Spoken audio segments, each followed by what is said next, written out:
আপনারা যাকে দেখতেছেন বিকাশ প্রতারণা অনেক ধরনের দেখছেন, বিকাশ নগদ যেটা প্রতারণা, কিন্তু ও যে স্টাইলে প্রতারণা করে একটা অভিনব পদ্ধতি। কারণ প্রথমে সে দোকানে আসবে, দোকানে এসে ওর কাজ হলো 500 টাকা দিয়ে আন্দাজে যে কোনো একটা নাম্বার বলতে পারে, আন্দাজে যে কোনো একটা নাম্বার, যে এই 500 টাকা দেন। আপনি তখন 500 টাকা এরকম মারতেছেন না? এই 500 টাকা যখন মারতেছেন, ওর সামনেই তো আপনি পিনটা তুলতেছেন।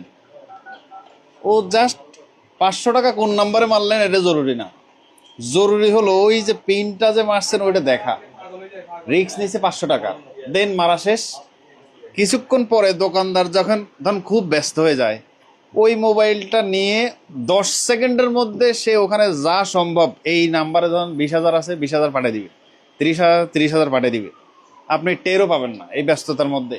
ঠিক এই কাজটা করে এই যে ফোলাটা ফরাদ, কুমিল্লায় বাড়ি, অভিনব পদ্ধতিতে এভাবে করে এবং সেই টাকাগুলো পাঠায় সে ঢাকায়, কখনো ধরেন গোপালগঞ্জ, এর সাথে আরও লোকজন আছে। এই সিস্টেমে করে, পরে আবার তাকে ফোন করে, আজকে এত টাকা পাঠাইছি, এই নাম্বারে টাকাটা ফেরত পাঠিয়ে দাও। দেন হয়তো সে তার খরচের অংশ রেখে আবার এর কাছে ফেরত পাঠিয়ে দিচ্ছে। সে আজকে এই দোকানে 1 মাস আগে কাজ করছে, 10,000 এগেইন আসছে। মাশাল্লাহ, দোকানদার ভাইয়ের কিন্তু চোখ হলো জহুরির চোখ, মিস যায় নাই।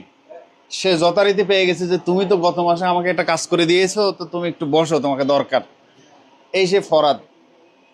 বিকাশের কত ধরনের প্রতারণা। তো আপনারা যারা বিকাশ ব্যবহার করেন, স্পেশালি দোকানদার, প্রত্যেকজন যারা বিকাশ ব্যবহার করেন এবং দোকানদার ভাইয়েরা এই ভিডিওটা শেয়ার করবেন। তাহলে এই যে নতুন উপায়েও যে এইভাবে কাজ হয়, আপনার চোখের পলকে 10 সেকেন্ডে কাজ করে দিবে, তাহলে সবাই সজাগ হতে পারবে।